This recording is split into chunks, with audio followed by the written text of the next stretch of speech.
Muchas de las historias de militares se originan en los oscuros bosques, montes o sierras solitarias. Ahí se encuentran con lo desconocido, con fantasmas o brujas, pero esta noche es distinta, porque el relato que escucharás no sucede en medio del monte, sino dentro de una base militar, un lugar donde se supone que reina el orden y la seguridad, un lugar donde lo paranormal se atrevió a manifestarse.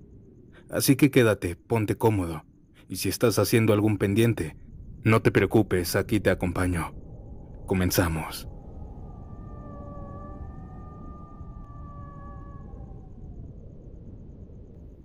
Mi nombre es Israel Mora. Al momento de redactar mi historia vuelve a mí el nerviosismo, el miedo y el recuerdo de las decisiones poco acertadas que tuve en esos momentos propias de la juventud. Decisiones tontas. Corría el año 2002 aproximadamente cuando tenía unos 20 años. Me sentía poderoso, soberbio, fuerte, astuto, intrépido. Todas esas características que creemos tener de jóvenes, por los cuales estaba motivado por una carrera muy especial que decidí tomar: las armas, puesto que solo un par de años atrás había ingresado al ejército mexicano. Era cabo del arma blindada. Me decían chilango, pues como saben, ahí entra muchísima gente de todas partes del país y hacen sus grupitos. Se juntaban todos los nacidos en Veracruz y hacían amistades, equipos, reuniones y un apoyo incondicional no escrito entre ellos. Lo mismo pasaba con los de Oaxaca, Guerrero, Chiapas, todos. Pero yo era del DF. Inmediatamente me miraron con recelo, con desagrado, con prejuicios, solo por escuchar mi tono de voz neutral. Ellos me ignoraban y hasta me cargaban más la mano solo por demostrar su punto. El chilango es flojo, lloran y desertan. No es la primera vez que llega uno como tú. Me decían los sargentos que eran los más rudos. Sin embargo, fui demostrando que yo podía. Me esforzaba incluso el doble porque mi complexión es muy delgada. Entre esfuerzo y risas fui encajando y terminé siendo aceptado más de lo que yo llegué a creer. Ahora volvamos a ese fatídico año del 2002, cuando entre tantos servicios de todo el país el sargento ayudante me dijo: Chilango, este año no irás a Santa Gertrudis, te quedarás aquí en el regimiento. Lo cual me cayó de maravilla, ya que era un descanso no ir al pesado y seco desierto a entrenar. Pero aquí comenzó esta historia que les quiero contar a audiencia y Santiago. Me nombraron encargado de la guardia de la entrada de Granadas. Era un acceso, el primer acceso al campo militar ubicado en Temamatla, Estado de México. Yo, siendo cabo del arma blindada, me dieron una serie de rigurosas consignas y órdenes que debía seguir y cumplir cabalmente, propias de la disciplina. Me dieron un par de soldados nuevos que honestamente no recuerdo sus nombres, pero eran un poco mayores avanzados de edad que yo. Eran nuevos y rasos. Es por eso que yo, al ser el más antiguo con mis 2 años, me hice cargo. Junto con esos 2 soldados me dieron a otro cabo a mi cargo, un cabo de plana mayor. Así se les llama a los soldados que nos ayudan con servicios muy importantes que necesitamos los del arma, para poder cumplir nuestro servicio. Son más bien nuestros complementos, ya que sin ellos simplemente no somos capaces. Bueno, este cabo era cabo Carpintero. Se apellidaba Pascual. Su nombre ya lo olvidé. Él me platicó que era de Valle de Chalco, e inmediatamente conectamos e hicimos amistad, ya que él era de la zona céntrica del país al igual que yo. Nos empezamos a decir Pai, Pai esto, Pai aquello.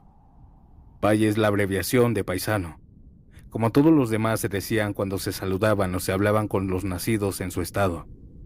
Comenzamos a llevar una amistad muy alegre, para hacer ameno el servicio del cuidado de ese acceso, ya que nos esperaban 2 meses sin ser relevados, sin salir. Ahí vivíamos prácticamente. Comíamos y rendíamos novedades a nuestro sargento. Un día, agotados, confiados y a la vez con esas ganas de hacer tonterías, se nos ocurrió hacer algo muy, muy tonto.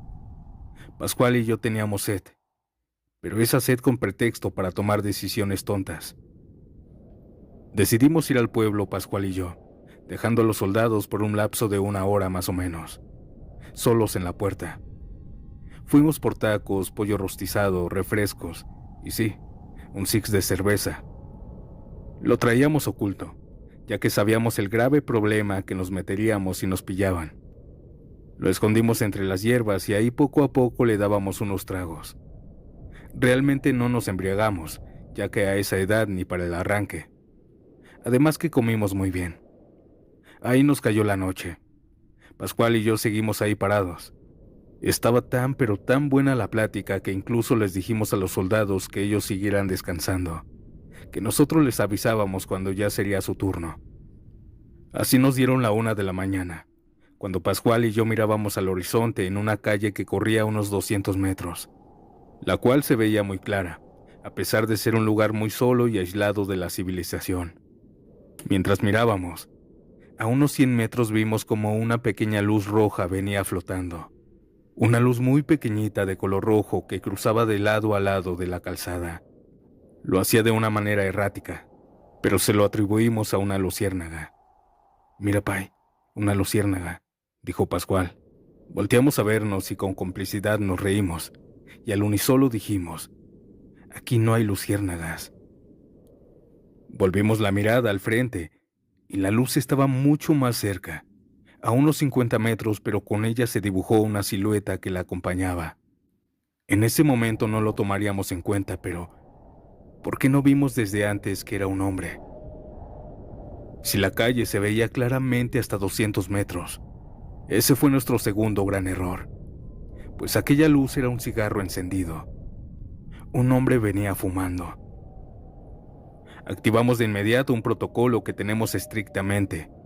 Con mi voz de mando fuerte e imponente le grité: «¡Alto ahí, quien vive!». Nuevamente: «¡Alto ahí, quien vive!». Y por tercera y última vez le grité. Al finalizar la frase dije: «Identifíquese o abriré fuego». Inmediatamente jalé el cerrojo de mi G3 y apunté directo a su cabeza. Pascual se contagió de valor y también apuntó. «Buenas noches, oficiales», dijo aquel sujeto con un tono de voz que inmediatamente nos transmitió tranquilidad y amabilidad. Atinó a decirnos: «No sé qué se hace en estos casos cuando ustedes me gritaron, pero solo quiero pasar». «No, señor, usted no puede pasar ya que es un área restringida. Es una federal. Indíqueme su asunto y veremos qué podemos hacer por usted», le dije.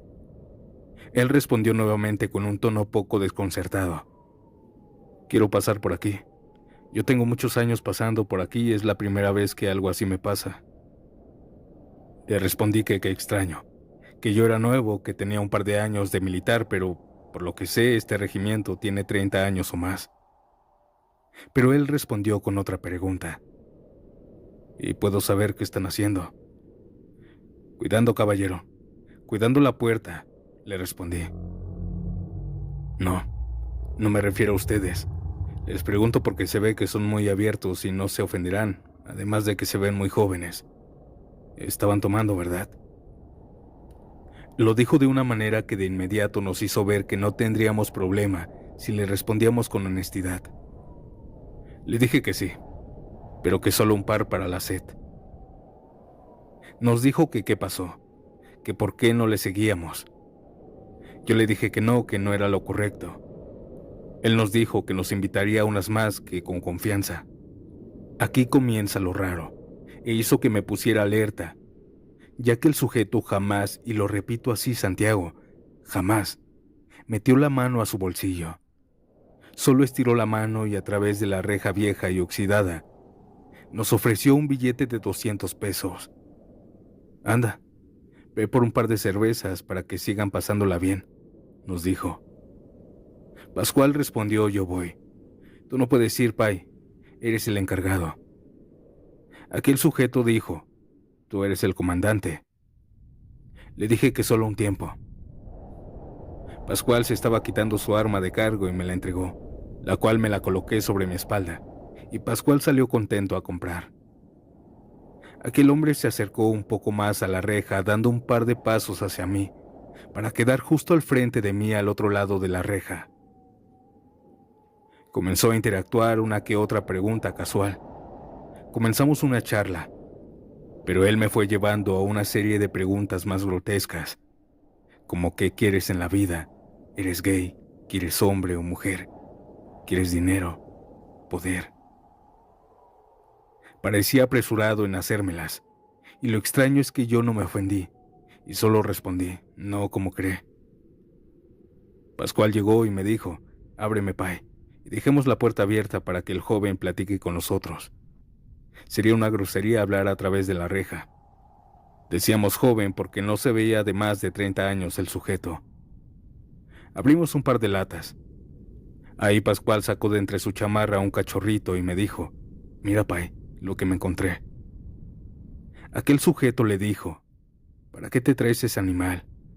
Nos lo dijo con esa actitud un tanto depresiva y añadió, se va a morir mañana. Sin darle importancia a tal siniestro comentario, revisamos al cachorro creyendo que tal vez estaría enfermo y no lo notamos. Le ofrecimos a aquel hombre una lata, pero nos dijo que no, que eran para nosotros, que nos la merecíamos, que era lo que queríamos. Nosotros no le dijimos nada y él volvió a repetir, ¿o acaso no es lo que querían? Le respondimos que sí, que cómo sabía, a lo que el sujeto respondió, yo sé todo. Sé que aquí antes era un paso libre y cualquiera podía pasar. De hecho, allá arriba de ese cerro hay un camino. Se llama el Camino de la Serpiente. Nosotros nos reímos un poco ya que se nos hizo muy cómico, pues nadie le pone así a los caminos. Nos dijo que él había caminado por ahí muchas veces, que de hecho si un día lo queríamos ver podíamos ir ahí, que ahí lo encontraríamos. Le dije que qué extraño, porque yo nunca lo había visto y no sabía de ese camino. Un día puedes subir y verlo, pero cuando tengas tiempo. Por ahora solo disfruta tu cerveza, respondió el sujeto. Le dije que sí, y le di un trago a mi lata, pero solo para disimular. Ya saben, de esas veces que solo te lleva la cerveza a la boca y simulas que tomas, pues algo dentro de mí me decía que tuviera precaución. Entre charla, preguntas de una parte y la otra, pasaron un par de horas. Maldición, comentamos. Ya es tarde y tenemos que dormir, invitando indirectamente que se fuera el sujeto. Nos dijo que estaba bien, pero que él venía por algo más. Ustedes pidieron algo y se los traje. ¿Están seguros que solo quieren eso? ¿A qué te refieres?, le pregunté. Nos dijo que él podía darnos todo lo que quisiéramos, que solo teníamos que pedirlo. ¿Quieren dinero, alcohol, mujeres, poder? ¿Qué quieren? Ahí fue cuando le preguntamos que quién era. Él volteó a ver a Pascual y le dijo que le diera su mano. Pascual accedió y el sujeto le dio una mordida en el dedo índice. Le dejó 2 pequeñas marcas en la punta del dedo. Pascual dio un grito pequeño de dolor y el sujeto empezó a decir una palabra muy rara, la cual no recuerdo. Era una palabra que solo él podía pronunciar y que nunca pude recordar cómo era. Al terminar esta palabra, él decía, «¿Te llamas Pascual?» Le dio nombre y apellido. «Naciste en 1900 y tantos. Tu mamá se llama tal, tu hermana se llama tal», mencionando detalles muy puntuales como edades, fechas de nacimiento, enfermedades, estatus, características y descripciones que solo alguien puede saber de su familia. En este caso le dijo toda su vida a Pascual. Él solo se quedó congelado, con los ojos abiertos, a punto de llorar. Yo creí que por lo sorprendido al ver semejante habilidad, por lo que yo estiré la mano y le dije, ahora me toca, a mí dígame algo de mí. El sujeto solo tomó mi cabeza con sus 2 manos acercándome hacia él y besó mi frente. No, tú no. Tu amor es muy grande, me dijo. Aquí quiero hacer un paréntesis, Santiago, para decirte que al recordar esta parte me es imposible no llorar, y por temor de mojar la pantalla y no poder escribir más, ya que sin saber me estaba salvando algo que unos años antes había hecho y que en ese momento no lo recordaba. Tiempo atrás hice un pequeño ritual. Fue algo muy espiritual. Un chico cristiano una vez me hizo repetir una frase muy poderosa, frase que me protegería. En una ceremonia muy sencilla pero poderosa, me entregué a nuestro Señor. Creo que esto me libró de aquel hombre, pues cuando me agarró me dijo, ¿aún no sabes quién soy? Por primera vez lo observé a detalle. Era un joven bien parecido, de apariencia confiable. Honestamente se veía de muy buen estatus socioeconómico. Su piel, su color, su pelo bien cuidado, su ropa, su vocabulario sofisticado. Lo miré bien. Pero había algo. El tipo tenía los ojos totalmente negros. No tenía lo blanco que todos tenemos en los ojos. Él los tenía totalmente y espantosamente negros. Un negro que no se parecía nada a las modificaciones que mucha gente hace en la actualidad. No le demostré miedo, a pesar de que él notó mi mirada directo a sus ojos. Sonrió con una dentadura perfecta y bien cuidada, pero cínica, y exclamó: «Tengo todos los nombres. La gente me dice según su época y su cultura. Tengo todas las edades. Tengo todos los años del mundo. Sé todo, conozco todo y a todos. Soy el dueño de todo, el rey del mundo. Unos me dicen príncipe de las tinieblas, rey del mundo, Lucifer, Luzbel, Chamuco, Satanás». Lo dijo levantando gradualmente la voz cada que decía cada uno de sus nombres, hasta gritar con una voz gutural, fuerte, escalofriante, que te hacía vibrar hasta los huesos: «Soy el diablo». Mencionó otros nombres que los dijo como en alguna lengua que no sé decir. En ese momento, mientras seguía hablando, dijo: «Yo soy su necesidad, y si quieren verme solo tienen que pedirlo». En ese momento nos dijo la manera y el ritual para poder verlo, el cual omitiré por seguridad y cuidado de la audiencia, pero solo me queda decirles que el diablo te elige. Por más que hagas rituales raros o cosas extrañas que la gente dice, él solamente te elige porque él quiere ser como Dios. Cuando terminó de decirnos ese secreto, de inmediato Pascual, como poseído, como ido, solo repetía: «Perdón, perdón, perdón, maestro, no lo reconocí». Aquel hombre le dijo que por qué no había hecho lo que le dijo, que por qué no había cumplido. «Siempre te voy a encontrar, Pascual», le dijo. Le hablaba de una manera muy familiar a Pascual, como si lo conociera de años, como un amigo. Y Pascual solo agachaba la cabeza y pedía perdón. Y fue entonces cuando este ser tomó a Pascual del brazo y se lo comenzó a llevar sin prisa, sin resistencia, como una oveja sumisa que solo se deja llevar. Yo, desconcertado por la situación, solo les grité a los soldados. Los muchachos salieron, pero solo se pararon junto al garitón sin dar un paso más. Les ordené que vinieran aquí porque ese sujeto se estaba llevando a Pascual. La realidad es que yo quería que alguien se atreviera para que me diera valor de ir y enfrentar a ese ser. Pues aunque yo tenía una muy buena arma, no tenía el valor. Los soldados solo atinaron a decir: «No, nosotros no vamos, mi cabo. Ustedes están locos. Yo no sé por qué están con esa persona. Él no es humano. Él da miedo». Yo grité nuevamente con groserías, desesperado: «Vengan aquí, soldados cobardes». «Diga lo que quiera, pero no vamos», me respondieron. Yo volteaba y veía cómo cada vez más se alejaba Pascual. Se lo estaba llevando hacia un claro que estaba en la parte de afuera del lado derecho, hacia un árbol enorme que se veía ahí. Un árbol solo, en medio del claro. Yo, preocupado por el arma de cargo de Pascual, tomé fuerzas. No sé de dónde y por fin pude dar unos pasos. Les ordené más rígidamente a los soldados que uno se quedara en la puerta y el otro me acompañara para ir por Pascual. El soldado que me acompañó solo caminó detrás de mí. Yo le tenía tanto miedo a aquella persona a pesar de estar armado, y él no. Nos acercamos al claro, y ahí estaba Pascual hincado, y él, el diablo, tenía su mano sobre su cabeza.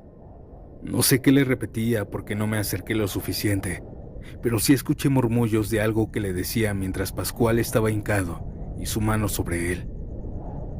Interrumpí gritando: «Pascual, Pascual, ven». Pero él no respondió. Nuevamente le grité: Pascual, Pascual, ven aquí, dame tu arma. Él volteó hacia mí y me dijo: Ya voy, Pai. Se levantó y se acercó a mí. Aquel sujeto comenzó a caminar sobre la calle y dijo regresar en 3 días. Él comenzó a reírse como en esas películas de terror, así con una risa de maldad pura, burlona, estruendosa. El sujeto caminó y nuevamente lo hizo. A unos 50 metros, desapareció. No llegó al final de la calzada, que claramente podíamos ver hasta los 200 metros. Pascual se acercó a mi hombro y lloró. Lloró como un niño esa noche. Vino por mí, Pai. Vino por mí, me dijo. Lo decía con un miedo contagioso. Todos los que estábamos ahí en esa guardia vimos lo espantoso, imponente que es la presencia del diablo. Digo el diablo porque así se presentó. Pascual me contó todo lo que él había hecho y por qué lo buscaba. Cabe mencionar que yo espero que él en algún momento escuche esta historia y se contacte contigo a través de tu canal, y así nos pueda contar qué sucedió con él. ¿Qué tal si lo perdimos? ¿Qué tal si el diablo por fin logró su cometido? Si se salvó, ¿qué fue de él? Para finalizar, mi estimado Santiago, no sé de qué manera agregues esto, pero a la mañana siguiente aquel perrito que Pascual trajo amaneció muerto. Sin embargo, esto no acabó aquí. Al tercer día, de una manera terrorífica, aquel ser regresó. Era de noche, la noche más oscura que he vivido en toda mi vida, y vaya que sé lo que es la noche, ya que yo he andado patrullando a pie de los bosques con militares y son muy oscuros. Pero esta noche particularmente fue la más negra que había visto. No podía ver más allá de 1 metro cuando cayó la medianoche. Era nuestro turno de ir a dormir al garitón. Ahí comenzó un aire espantoso, horrible, que casi doblaba los árboles al piso, y un frío que sin caer sereno te congelaba y te hacía temblar involuntariamente. Incontrolablemente, Pascual, con gimoteos y entre dientes, me dijo: Pai, Pai, no me puedo mover. Él estaba tieso, estaba inmóvil. Yo sí pude moverme, y le dije: Tranquilo, Pai, no pasa nada. Pero él me dijo algo. Ahí está.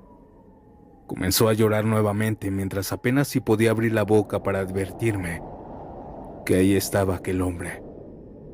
Yo ya no lo vi, pero se sentía su manera espantosa de hacerse notar, con ese viento gélido y amenazante. Sin embargo, esa noche, Pascual sí lo vio.